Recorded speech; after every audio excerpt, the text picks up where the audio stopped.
شاید بہت کم لوگ اس حقیقت سے واقف ہیں کہ گوادر کا علاقہ پاکستان نے سن 1959 میں عمان کے سلطان سعید بن تیمور سے 4 کروڑ 20 لاکھ روپے کے عوض خریدا تھا، اور ایسا کرتے وقت پاکستان نے سلطنت عمان کو بھارت کی جانب سے کی گئی آفر کے مقابلے میں 10 گنا زیادہ رقم ادا کی تھی۔ خیال رہے کہ گوادر پاکستان کے انتہائی جنوب مغرب میں دنیا کے سب سے بڑے بحری تجارتی راستے پر واقع صوبہ بلوچستان کا ایک شہر ہے، جو سن 1958 تک عمان کی ملکیت ہوتا تھا۔ گوادر دراصل بلوچی زبان کے 2 الفاظ سے بنا ہے۔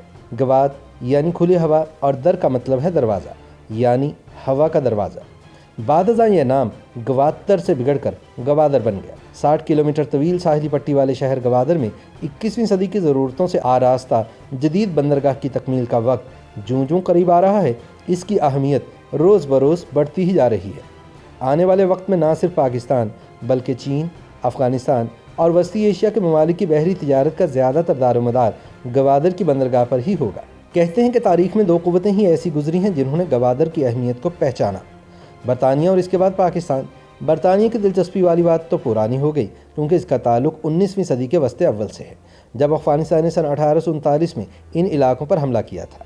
اس وقت برطانوی حکومت نے ضرورت محسوس کی کہ وہ تربت اور ایران کے درمیان پورے خطے کے بارے میں معلومات حاصل کرے اور گوادر کی تاریخی، سیاسی اور دفاعی اہمیت سے واقفیت حاصل کرے۔ گوادر پر پاکستان کی توجہ تقسیم ہند کے فوراً بعد ہی مبذول ہو گئی تھی، اور اس نے اپنے قیام کے تقریباً 2 برس بعد سنجیدگی سے کوشش کی کہ یہ علاقہ اس کی تحویل میں آ جائے۔ بحیرہ عرب کے کنارے واقع اس ساحلی علاقے میں پاکستان کی دلچسپی کی 2 بڑی وجوہات تھیں۔ پہلی معیشت اور دوسری مضبوط دفاعی حصار۔ گوادر ان دونوں مقاصد کی راہ میں ایک بڑی دیوار کے طور پر حائل تھا۔ یہ دیوار صرف اسی طور گرائی جا سکتی تھی کہ اگر یہ علاقہ پاکستان میں شامل کر لیا جاتا۔ پاکستان اپنے قیام کے بعد اپنی تاریخ کے شاید سب سے بڑے اقتصادی بحران سے دوچار تھا، جب وہ سرکاری ملازمین کی تنخواہوں کی ادائیگی کے وسائل بھی نہیں رکھتا تھا۔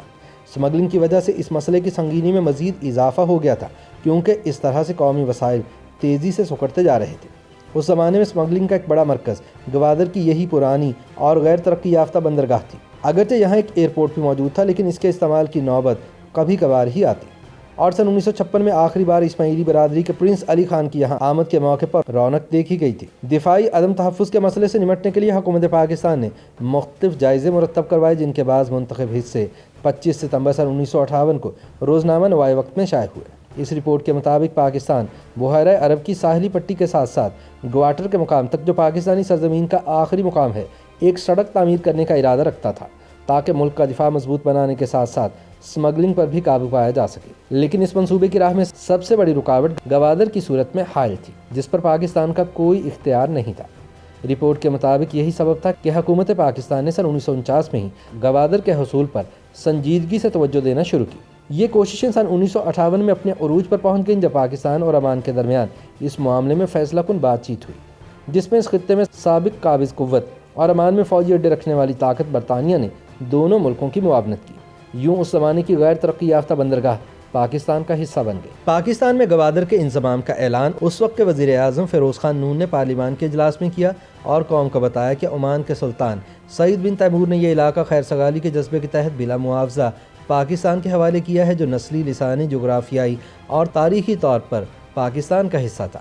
اس کے ساتھ یہ بھی واضح کر دیا گیا کہ آئین پاکستان کی دفعہ 104 کے تحت یہ علاقہ مغربی پاکستان میں شامل سمجھا جائے گا۔ اسے خصوصی حیثیت حاصل ہوگی، لیکن یہاں کے باشندوں کے حقوق ملک کے دیگر شہریوں کے برابر ہوں گے۔ پاکستان کے ذرائع ابلاغ میں بھی اس واقعے کو ملک کی تاریخ کی کامیابی اور انڈیا کی ہزیمت کے طور پر دیکھا گیا۔ اس سلسلے میں روزنامہ جنگ میں انتہائی دلچسپ کارٹون شائع ہوا، جس میں 2 دروازے دکھائے گئے تھے۔ ان میں سے ایک بھارتی ساحلی علاقے گوا کا تھا، جس سے بھارت کو نکلتے ہوئے دکھایا گیا، جبکہ پاکستان کو گوادر کے دروازے سے اندر داخل ہوتے ہوئے دکھایا گیا۔ پاکستان میں سرشاری کی یہ کیفیات آئندہ تقریباً 2 ہفتے یعنی اس وقت تک جاری رہیں، جب تک عالمی شہرت یافتہ جریدے ٹائم میگزین کا آئندہ 22 ستمبر سن 1958 کا شمارہ شائع نہیں ہوا۔ اس میں دعویٰ کیا گیا تھا کہ پاکستان کو گوادر کا یہ قبضہ جذبہ خیر سگالی کے طور پر بلا معاوضہ حاصل نہیں ہوا، بلکہ اس کے لیے ایک خطی رقم یعنی 4 کروڑ 20 لاکھ روپے ادا کیے گئے ہیں۔ جریدے نے یہ بھی دعویٰ کیا کہ حکومت پاکستان نے سلطان کو یقین دہانی کروائی ہے کہ اگر اس علاقے سے تیل نکلا تو اس کی آمدن میں سے بھی کچھ حصہ عمان کو دیا جائے گا۔ پاکستان کے ذرائع ابلاغ نے یہ خبر بڑے نمایاں انداز میں شائع کی، جس سے ملک میں بحرانی کیفیت پیدا ہو گئی۔ حکومت پر الزام عائد کیا گیا کہ اس نے قوم کو غلط معلومات فراہم کی اور انہیں اندھیرے میں رکھا۔ اس ہنگامہ خیز صورتحال میں حکومت کچھ دنوں تک خاموش رہی، لیکن 24 ستمبر سن 1958 کے بعد گورنر مغربی پاکستان نواب مظفر قزلباش نے اپنے ایک پالیسی بیان کے ذریعے خاموشی توڑی۔ اس سے ٹائم میگزین کی خبر سے شائع ہونے والی بحث کا خاتمہ بھی ہوا اور اس معاملے میں ایک نیا پہلو بھی شامل ہو گیا، یعنی گوادر کے حصول کے سلسلے میں انڈیا کی دلچسپی کا معاملہ بھی سامنے آیا۔ ان کے بیان کا لب لباب یہ تھا کہ درست ہے کہ پاکستان نے گوادر کے حصول کے لیے رقم ادا کی ہے۔ اس کی وجہ یہ تھی کہ بھارت بھی گوادر میں دلچسپی رکھتا تھا اور اس نے اس کے حصول کے لیے امان کے سلطان کو پاکستان کے مقابلے میں زیادہ معاوضے کی پیشکش کی تھی۔ بھارت نے اس مقصد کے لیے کئی ایسے ممالک کو اپنا ہمنوا بنانے کی کوشش کی جو اس معاملے میں اثر انداز ہو سکتے تھے۔ گوادر میں انڈیا کی دلچسپی کی دو بڑی وجوہات ایشیاٹک سوسائٹی آف بنگال کی رپورٹ سے واضح ہیں۔ اس سے بھی اہم وجہ اس وقت کے اخبارات کے بقول یہ تھی کہ اس زمانے میں یہ علاقہ سمگلروں کی جنت کے طور پر جانا جاتا تھا۔ ان اطلاعات کے مطابق کراچی سے گوادر تک سمگلروں کا ایک نیٹ ورک متحرک تھا جو پاکستان سے سونا، غذائی اجناس اور دیگر قیمتی چیزیں بیرون ملک منتقل کیا کرتا تھا۔ اخباری اطلاعات کے مطابق گوادر کے پاکستان میں شامل ہونے کے بعد ان سرگرمیوں میں مزید شدت پیدا ہو گئی۔ سمگلنگ میں تیزی کی اطلاعات اس وقت سامنے آئیں جب گوادر کے پاکستان میں شامل ہونے کے بعد پاکستانی سیاحوں نے غیر ملکی سامان سستے داموں خریدنے کے لیے گوادر کا رخ شروع کیا۔ اس زمانے میں کراچی سے گوادر تک کا سفر سمندری راستے سے ہوا کرتا تھا جس کا کرایہ 23 روپے تھا، لیکن ان دنوں میں یہ کرایہ بڑھ کر 300 روپے تک جا پہنچا تھا۔ ابتدا میں حکومت نے اعلان کیا تھا کہ ہر قسم کی تجارت معمول کے مطابق جاری رہے گی، لیکن جب سونے، کرنسی اور دیگر اشیاء کی سمگلنگ شروع ہو گئی تو حکومت کو مجبوراً بہت سی پابندیاں عائد کرنا پڑیں۔